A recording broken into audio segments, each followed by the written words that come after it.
오늘은 식물의 호흡에 대해서 배워볼 겁니다. 살아있는 식물, 동물, 그리고 인간은 호흡을 모두 다 하고 있는데요. 오늘 배울 식물의 호흡이라는 것은 지난 시간에 배웠던 광합성이랑은 조금 반대되는 개념이라고 생각을 해주면 쉽습니다. 지난 시간에 광합성을 통해서 식물은 스스로 양분을 흡수한다고 했습니다.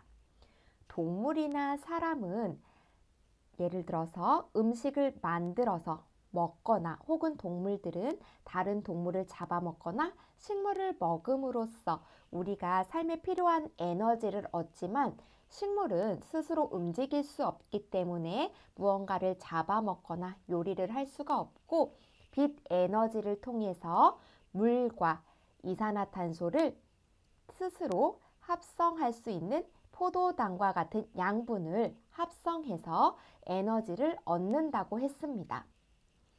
그렇다면 식물에서의 호흡은 이렇게 만들어진 포도당과 같은 양분을 다시 분해해서 호흡을 통해 식물이 생장하고 살아갈 수 있는 에너지를 얻게 만드는 것이 바로 호흡이에요.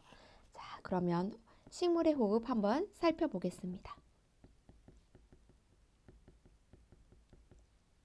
식물의 호흡이란 생물이 여기서 말하는 생물이라는 것은 식물이 되겠죠. 생물이 포도당과 같은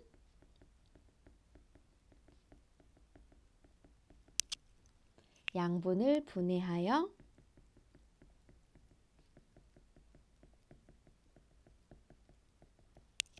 생명 활동에 필요한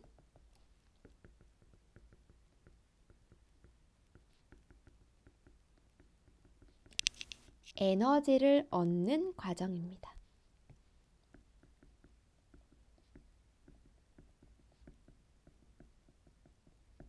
식물에서의 호흡이라는 것은 광합성의 산물이었던 포도당, 즉 식물이 필요한 양분을 분해해서 생명 활동에 필요한, 즉 식물은 자라나고 꽃을 틔우거나 혹은 싹을 피울 때 필요한 에너지를 얻는 과정이 바로 이 호흡입니다. 우리 지난 시간에 공부했던 광합성이랑 함께 다시 한번 호흡을 살펴볼게요.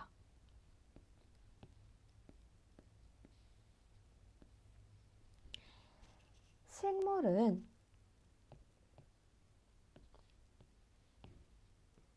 뿌리에서부터 흡수된 물이 중력의 반대 방향으로 이렇게 흐를 수 있게 이동하는 통로인 물관이 있고요.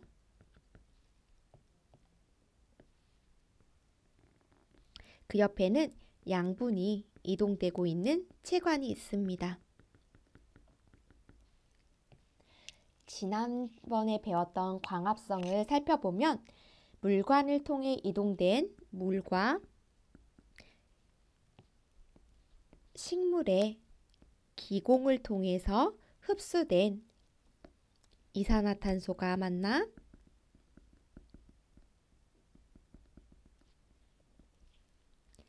빛 에너지를 받게 되면 산소와 그리고 포도당을 만들어낸다고 했는데 바로 이게 광합성 작용이었죠.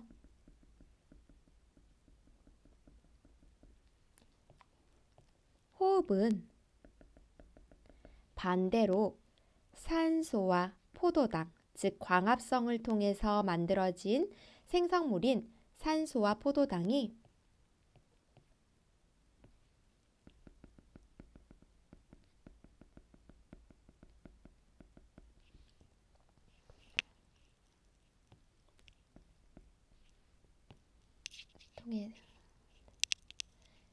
물과 그리고 이산화탄소 그리고 에너지를 만들어내는 과정입니다. 여기서 다른 점은 광합성에서 필요했던 에너지는 태양에 의한 빛 에너지였다면 호흡을 통해서 만들어진 에너지의 형태는 빛이 아니라 식물이 자라날 수 있는 생장에 필요한 에너지 형태로 만들어지는 거예요. 즉, 여기에 에너지는 빛 에너지가 아니라 식물이 자랄 수 있게 생장을 만들어주는 힘, 즉 에너지, 그 에너지를 이야기를 하는 겁니다. 자, 그렇다면 호흡은 어디에서 일어날까요? 광합성이 일어나는 곳은 잎 뒷면에 동글동글한 초록색 알갱이인 엽록체에서 광합성이 일어난다고 했고요. 이때 엽록체 안에 있는 초록색의 색소인 엽록소에서 빛 에너지를 흡수한다고 했습니다. 호흡이 일어나는 장소는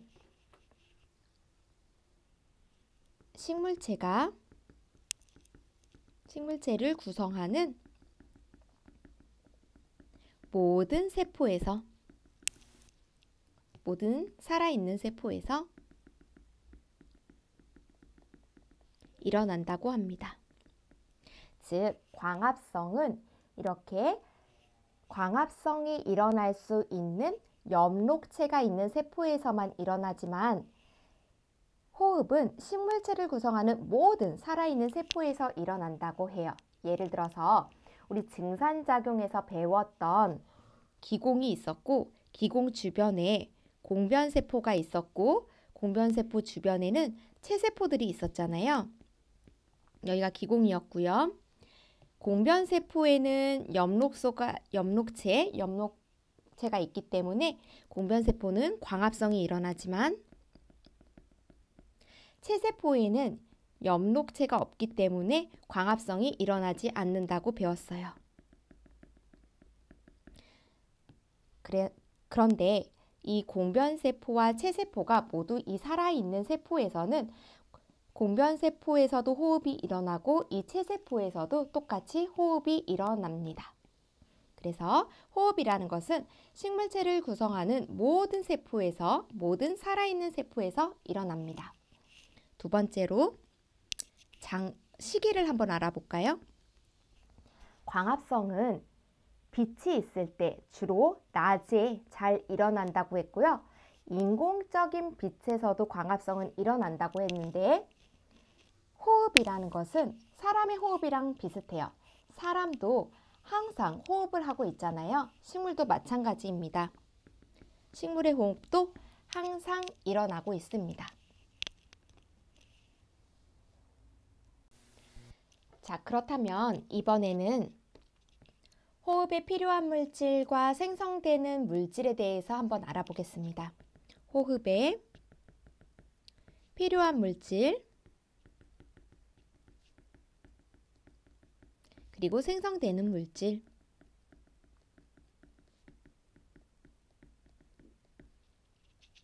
자, 호흡에 필요한 물질부터 볼까요?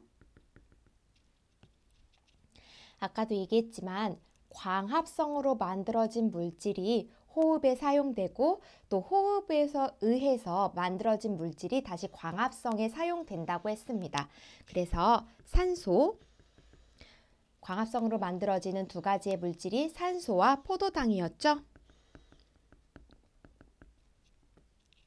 산소는 주로 광합성에 의해서 식물체 내에 생성이 됩니다.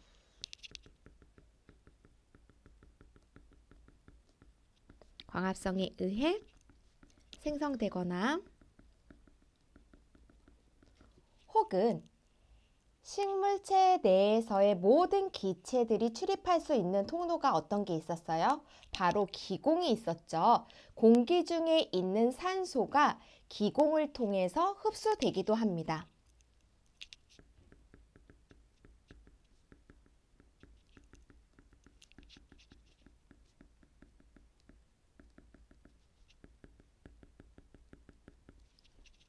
이번엔 포도당을 볼까요? 포도당은 식물이 공기 중에서 흡수를 할 수도 없고 뿌리로부터 양분을 흡수를 할 수 없기 때문에 반드시 광합성을 통해서만 생성이 가능합니다.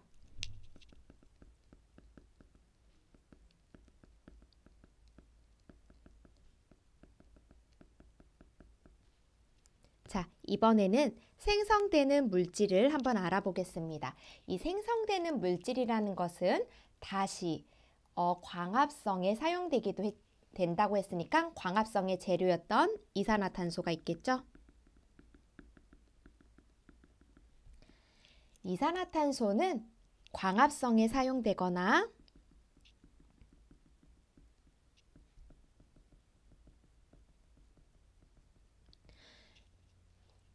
혹은 광합성에 사용되고도 남은 이 이산화탄소는 다시 기체가 드나들 수 있는 기공을 통해 배출이 됩니다.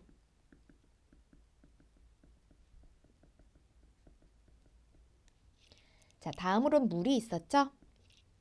물은 역시나 식물의 광합성에 사용되거나 수증기의 형태로 증산작용을 통해 방출이 되기도 합니다. 마지막으로 호흡을 통해서 에너지가 생성이 된다고 했는데 여기서 말하는 에너지는 태양의 빛 에너지와는 다른 모양이기 때문에 광합성에 사용되는 빛 에너지가 아니라 생명활동에 이용이 됩니다. 이 생명활동이라는 것은 식물이 예를 들어 단단한 씨앗 속에서 싹을 틔울 때, 이 단단한 씨앗 속에서 여린 잎이 싹을 틔울 때 얼마나 많은 에너지가 들어가겠어요. 그래서 그럴 때 사용되거나 혹은 요즘과 같은 계절에 꽃을 피울 때 사용된다고 합니다. 싹을 틔울 때 혹은 꽃을 피울 때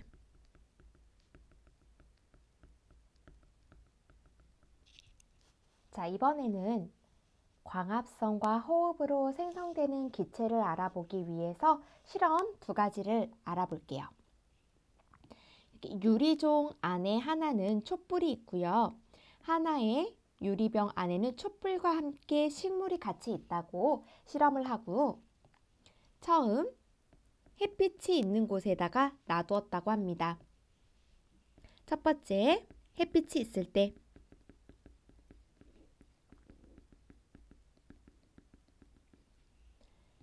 여기서 촛불이 타오르는 이유는 유리종 안에 있던 산소 때문에 타겠죠. 그러다가 유리종 안에 있던 산소가 점점 사라지게 된다면 촛불이 꺼지게 될 겁니다. 여기도 마찬가지로 촛불만 있다면 촛불이 꺼지는 시간이 비슷할 텐데 식물이 있기 때문에 식물의 광합성과 호흡에 따라서 촛불이 꺼지는 시간을 비교하는 실험입니다. 자, 햇빛이 있을 때는 식물은 어떤 활동을 하게 될까요? 바로 광합성도 하게 되고 호흡은 항상 한다고 했잖아요. 광합성은 빛이 있을 때 하지만 호흡은 항상 하고 있기 때문에 빛이 있을 때는 광합성과 호흡이 함께 일어납니다. 다만 빛이 있기 때문에 광합성을 하는 양이 더 크겠죠. 광합성으로 발생되는 기체는 어떤 게 있었어요? 바로 산소였죠. 광합성을 하고 있는 식물이 있는 나의 유리종 안에서는 계속해서 광합성을 하는 식물에 의해서 산소가 발생되기 때문에 가에 있는 촛불보다 나에 있는 촛불은 더 오래 타게 되겠죠.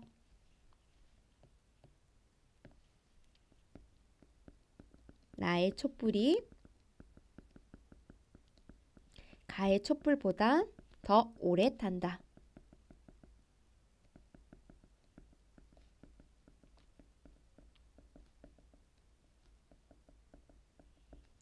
이번에는 이 실험을 빛이 없을 때로 한번 가정을 해봅니다. 빛이 없을 때 이 실험을 했다면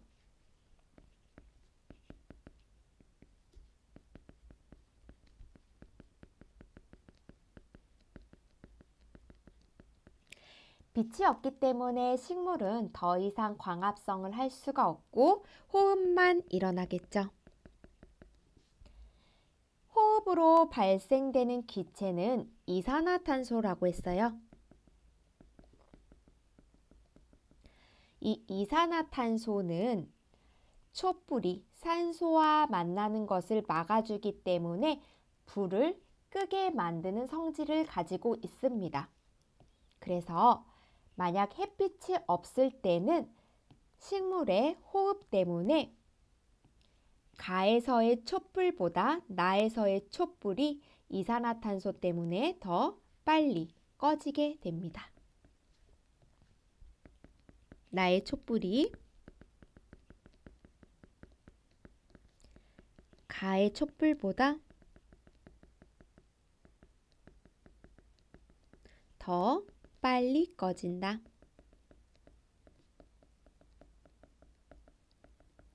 자, 이렇게 광합성일 때는 산소가, 호흡이 일어날 땐 이산화탄소의 기체가 발생된다는 것을 알 수가 있겠죠.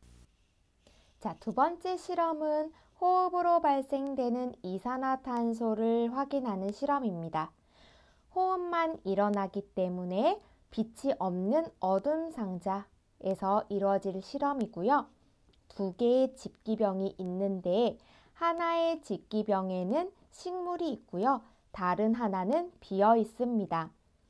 여기에서 생성되는 기체가 흐르는 이 통로를 따라서 시험관에 이동을 하게 될 텐데요.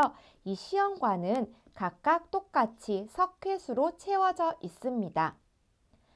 식물이 기체를 모으는 동안 기체가 석회수 이쪽으로 이동하지 못하도록 처음에는 여기를 클립을 통해서 막아 놓은 상태고요. 어느 정도 여기서 기체들이 모였다고 생각을 했을 때 이 막아줬던 핀을 뽑게 되면은 기체가 이동을 하게 되겠죠. 바로 이 실험입니다. 여기서 석회수의 사용은 이산화탄소를 알아보는 데 사용되는데요. 석회수는 이산화탄소와 만나게 되면은 뿌옇게 흐려집니다.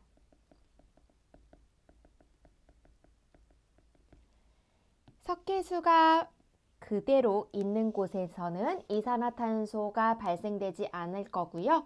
이산화탄소의 기체가 발생된 석회수는 뿌옇게 흐려지겠죠. 이곳을 여기를 나라고 한번 해본다면 오랜 시간 동안 어두운 상자 속에 놓았던 집기병에 어느 정도 이곳에 기체가 차 있는 것을 확인했을 때 기체 이동 통로를 막고 있었던 핀을 뽑아주어서 모았던 기체들이 석회수 쪽으로 이동을 하게 만들었을 때 결과를 보면 결과는 가의 기체를 통과시킨 석회수가 뿌옇게 흐려집니다.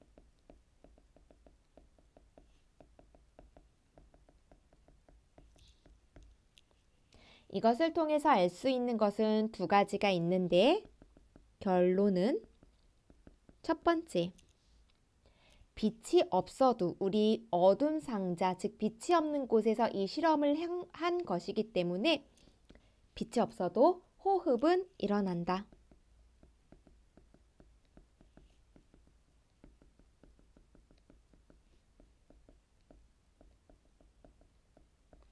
두 번째로 식물의 호흡을 통해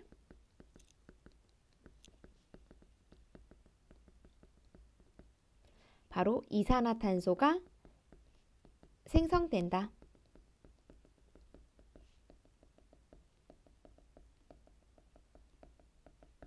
사실 우리 이 광합성 실험할 때도 배웠던 건데 이산화탄소를 확인할 수 있는 물질에는 석회수 말고 또 하나의 지시약이 있었는데 혹시 기억이 나나요? 바로 BTB 용액이었습니다.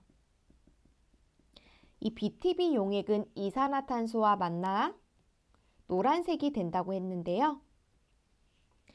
만약에 여기에 석회수가 아닌 BTB 용액을 놓아줬다면 가에 연결된 이 시험관에서는 노란색으로 될 거고요.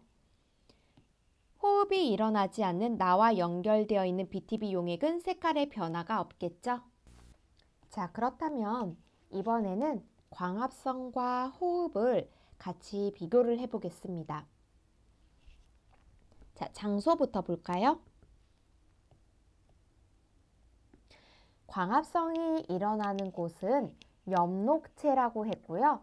그래서 광합성은 엽록체가 있는 모든 세포에서 일어납니다.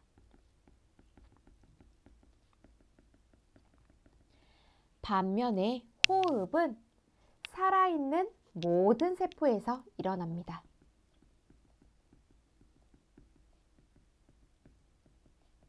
살아있는 모든 세포. 자, 다음 시간을 보겠습니다. 광합성은 주로 낮에 일어나죠. 즉, 빛이 있을 때.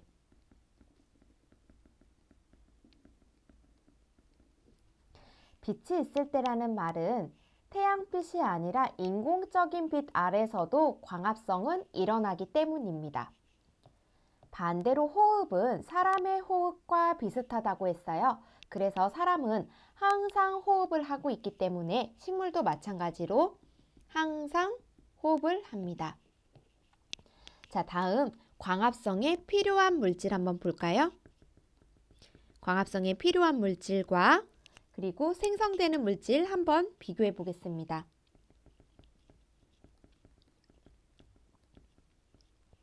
광합성에 필요한 물질은 물과 이산화탄소 그리고 빛 에너지가 있었죠. 호흡에서 필요한 물질은 광합성에서 생성되는 물질과 같다고 했어요. 광합성에 의해서 생성되는 물질은 포도당과 산소가 있었죠. 역시 산소, 포도당입니다. 그래서 얘네들은 서로 생성되는 물질을 교차해서 바꿔 쓸 수가 있어요. 광합성에 의해서 생성되는 물질은 바로 산소와 포도당이고요. 호흡에 의해서 생성되는 물질은 물과 이산화탄소와 에너지가 있습니다. 여기서 말하는 에너지는 광합성일 때는 빛 에너지가 필요하지만 호흡에 의해서 생성되는 에너지는 식물의 호흡이나 생장에 다시 사용된다고 했습니다. 자, 그 다음 기체의 출입을 볼게요. 기체의 출입은 조금 이따 자세하게 더 알아보겠지만 간단히 여기서 알아보게 되면 이산화탄소가 필요한 광합성은 이산화탄소를 흡수합니다. 기공을 통해서 이산화탄소를 흡수하고 생성물인 산소는 기공을 통해서 다시 배출하기 때문에 산소 방출입니다. 반대로 호흡에서는 산소가 필요하기 때문에 산소를 흡수를 하고 만들어진 이산화탄소는 다시 광합성에 사용되거나 혹은 기공을 통해 방출됩니다. 이렇게 광합성과 호흡은 서로 반대의 기체를 흡수하고 방출을 하게 되겠죠. 마지막으로 양분과 에너지에 대해서 알아보겠습니다. 광합성은 말 그대로 빛을 통해서 합성하는 것을 이야기를 하기 때문에 양분을 합성합니다. 즉, 이 합성이라는 말 뜻은 양분을 만들어낸다 라는 뜻이고요. 광합성을 통해서 만들어지는 양분, 합성되는 양분에는 어떤 게 있었어요? 바로 포도당이 있었죠. 이렇게 만들어진 것을 우리 에너지의 형태가 돼서 자, 이 포도당을 녹지 않는 녹말로 저장을 한다고 했어요. 그래서 에너지 저장이 됩니다. 반대로 호흡이라는 것은 만들어진 이 양분을 통해서 호흡을 하는 거기 때문에 반대로 양분을 분해합니다. 그리고 이렇게 만들어진 에너지를 싹을 틔울 때 혹은 꽃을 피울 때 사용되는 거기 때문에 에너지를 사용한다. 다른 말로 에너지 방출이 됩니다. 네, 지금까지 광합성과 호흡을 비교해 봤습니다. 자, 이번에는 조금 전에 다뤘던 식물의 기체 교환에 대해서 한번 알아보겠습니다. 식물의 기체 교환. 식물의 기체 교환은 세 가지로 나눌 수가 있는데 낮과 밤 그리고 낮에서도 햇빛이 강할 때, 햇빛이 약할 때로 나눌 수가 있습니다. 우선 낮을 볼까요? 낮에는 빛이 있기 때문에 광합성과 호흡이 모두 일어납니다.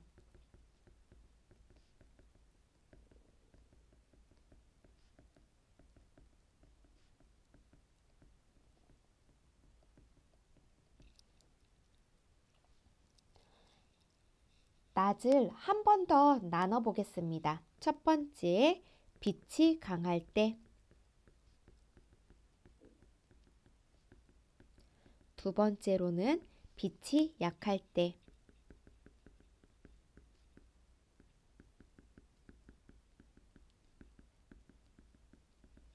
빛이 강할 때는 언제겠어요? 주로 더울 때 햇빛이 쨍쨍 내리쬐는 오후가 되겠죠?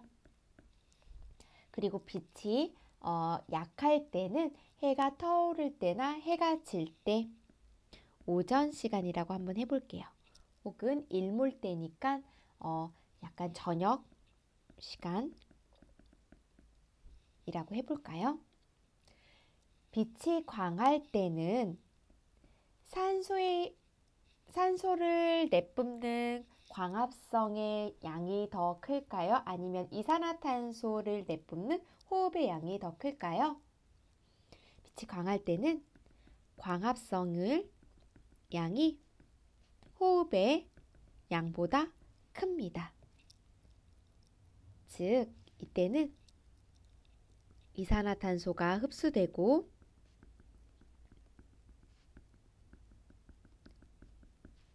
산소가 방출이 됩니다.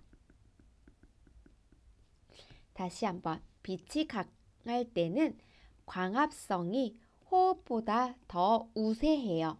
우세하게 일어나기 때문에 광합성에 필요한 재료인 이산화탄소가 흡수가 되고 산소는 방출이 됩니다. 그렇다면 빛이 약할 때는 똑같이 광합성과 호흡이 일어나지만 광합성과 호흡의 양은 같습니다. 그래서 사실은 광합성으로 뿜어내는 산소와 호흡에서 뿜어내는 이산화탄소의 양이 같기 때문에 우리 눈으로 봤을 때는 마치 이산화탄소와 산소도 뿜어내지 않는 것처럼 보입니다. 이것을 외관상 기체 출입이 없다라고 합니다.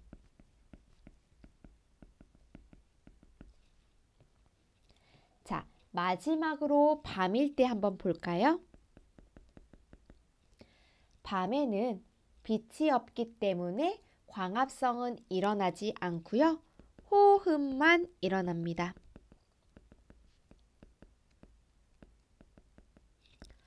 호흡만 일어나기 때문에 호흡이 필요한 이산화탄소는 방출이 되고요. 그리고 산소는 흡수가 됩니다. 다시 호흡만 밤에 일어나게 되겠죠?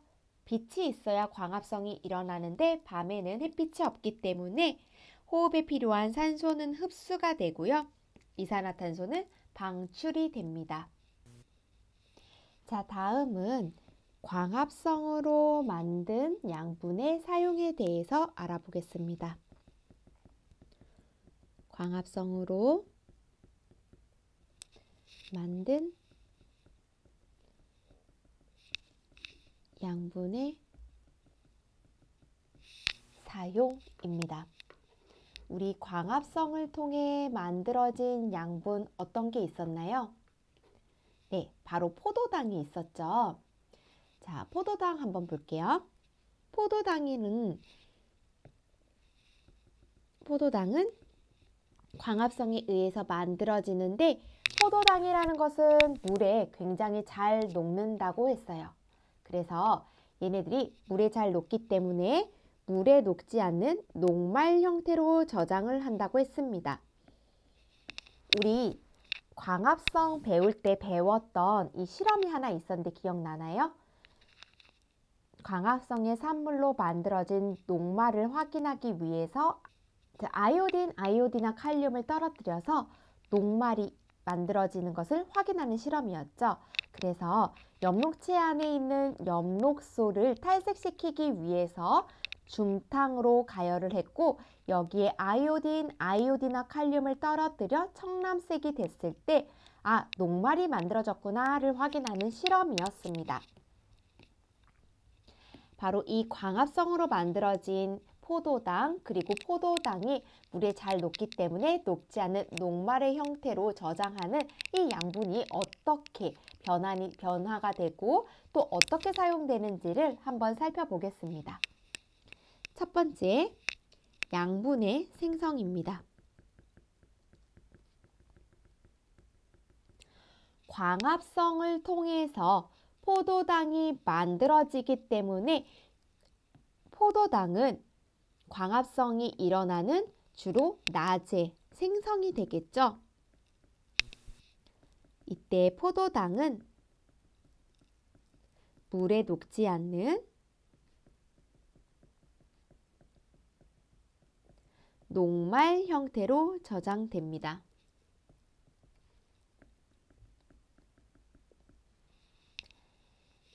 자, 이렇게 녹말 형태로 저장된 양분은 각각 식물의 뿌리나 이런 뿌리, 잎, 줄기와 같은 기관으로 다시 전달되어야 되는데 이때 녹말 형태로 가게 되면은 물에 잘 녹지 않기 때문에 다시 양분이 이동할 때는 다른 형태로 만들어져서 이동을 하게 됩니다.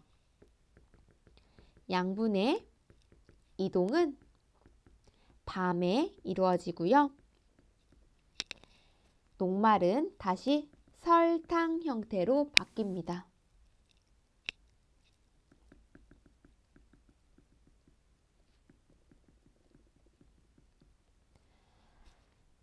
이 설탕은 우리 아까 배웠던 체관을 통해 식물의 각 기관으로 이동합니다.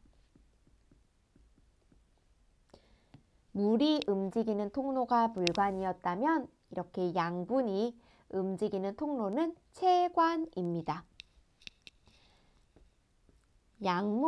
이런 양분은 식물의 생장에 사용된다고 했는데요. 꽃을 피우거나 식물의 씨앗의 잎을 틔울 때 사용됐지만 사용하고도 남은 이 양분은 어떻게 될까요? 사람도 마찬가지예요. 음식을 먹음으로써 우리가 생활에 필요한 에너지를 사용하게 되고 남은 에너지는 우리 몸에 축적이 되잖아요. 똑같이 식물도 남은 양분을 저장하게 되는데 이 저장할 때 식물은 각각 다양한 형태로 저장한다고 합니다. 양분의 사용과 저장에 대해서 알아볼게요. 첫 번째로 이렇게 체관을 통해서 이동된 양분은 식물의 호흡으로 생명 활동에 필요한 에너지를 얻는 데 사용한다.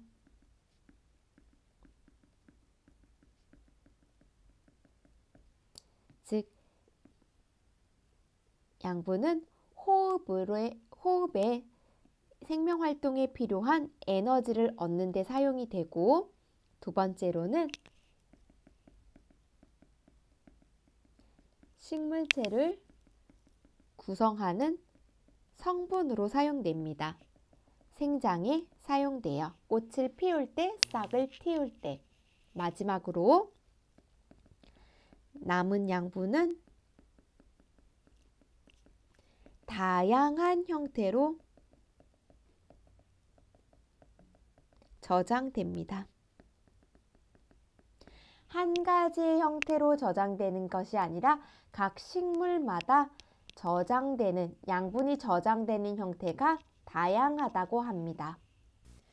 자, 그렇다면 식물이 남은 양분을 다양한 형태로 저장한다고 했는데 어떠한 식물이 어떠한 형태로 양분을 저장하는지를 알아보겠습니다.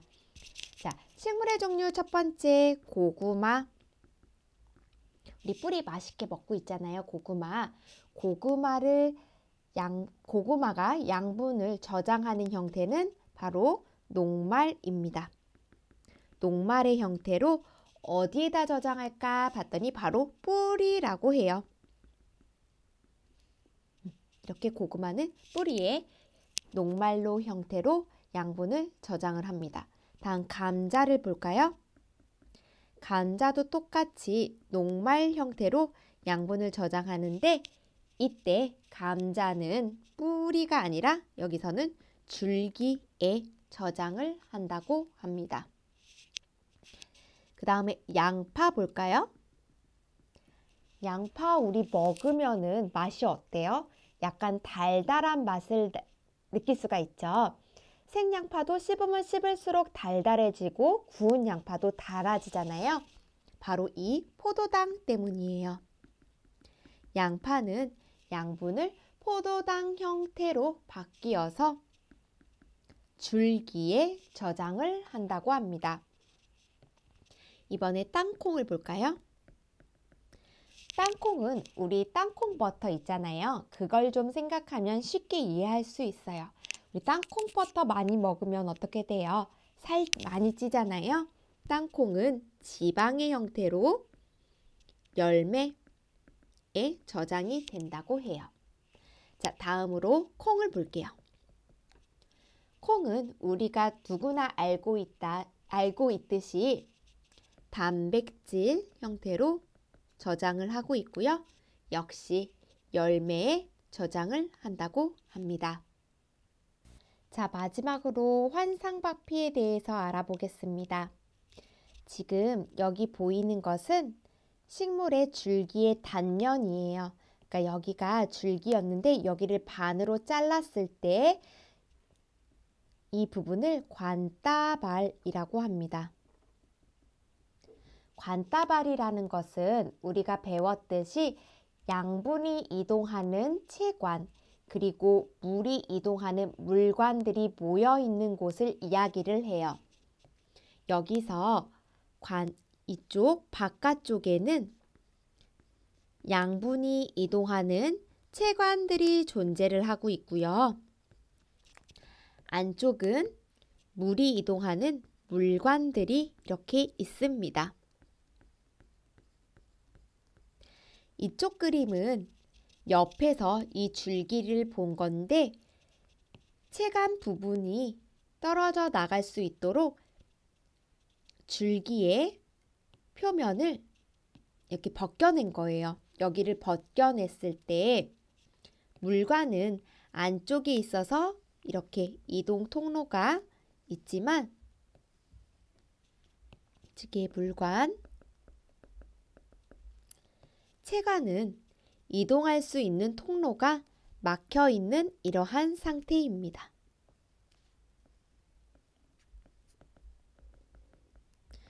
그리고 오랜 시간 동안 이 식물의 줄기를 관찰해 봤더니 물은 물관이 있기 때문에 계속해서 이동을 할 수 있었지만 양분이 이동하는 체관이 더 이상 내려갈 수 없게 이곳에서 막혔기 때문에 줄기가 이렇게 늘어지는 상태가 됐대요.